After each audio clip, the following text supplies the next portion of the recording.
Hi, this is Todd Howard of Bethesda Game Studios, and we're here to show you a sneak peek at our latest game, Skyrim. Each time we do a new Elder Scrolls game, we'd like to start fresh, and Skyrim is no different. Coming off of Oblivion, and then the team did Fallout 3, we had a huge list of things we knew we wanted to do technically, the current generation of hardware and PCs, to bring a virtual fantasy world to life. So we've rewritten the render, we've rewritten all the gameplay, the scripting language, the faces, the foliage, and all of this comes together in our new engine we call the Creation Engine. So we're interested in all the little details, like this plant here, the medium details of these logs and trees, and all the way up to distant mountains. And if you've played our previous stuff, you know that mountain is not just a backdrop. You can walk all the way to the top of that mountain. And it's a huge world. Like our previous games, you can create any kind of character you want and then go do what you want. The game's primarily designed as a first-person game, but you can also play in third person.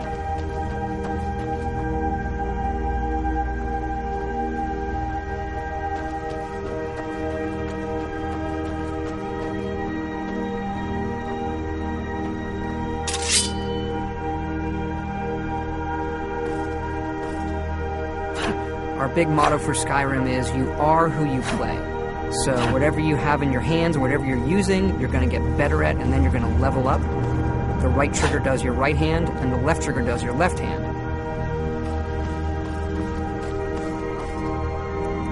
And you could put either a weapon or a spell.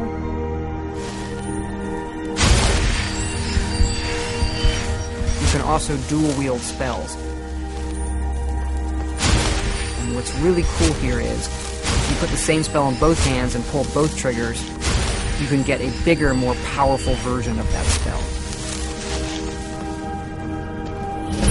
Up here we have standing stones. There are 13 of these throughout Skyrim's landscape, and they give you special abilities, but you can only have one of these active at a time.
This is your character menu.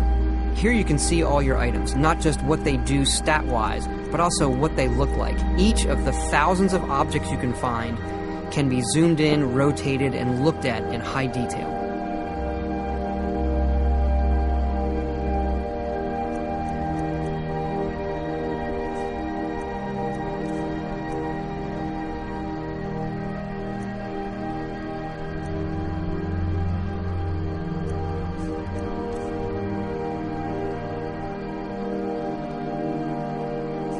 With the skills menu, you look to the heavens, and here you can see all of your skills, how they're progressing, and as your skills increase, you'll push yourself to leveling up. The higher the skill, the more it affects your level progress. And when you level up, you get to pick a perk. Each of these skills has its own perk tree. As you develop your character, it's like the game is drawing this custom constellation for who you are. Lastly, we have the map, and we're just going to pull the camera back here and show you how the level of detail system works in the game. We're just rendering the whole world.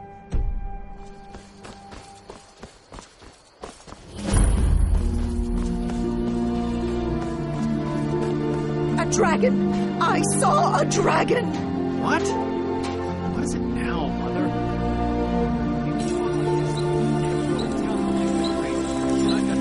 Ain't every day we get visitors in Riverwood. Gerda's family first settled here as woodcutters a few generations ago. She and Todd run the mill. I make a decent living sharpening axes and fixing the sawmill.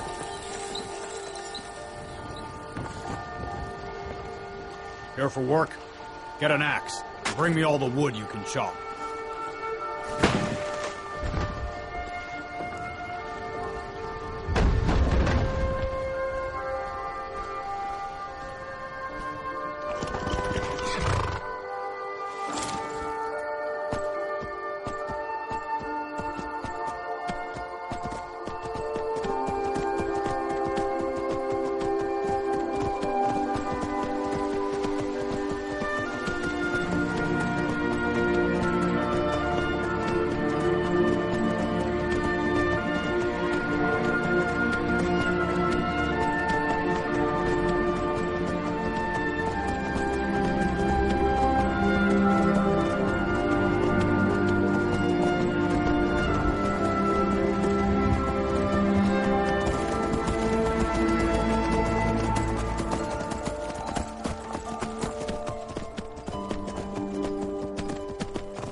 This mountain here is the tallest mountain in Skyrim. It's called the Throat of the World.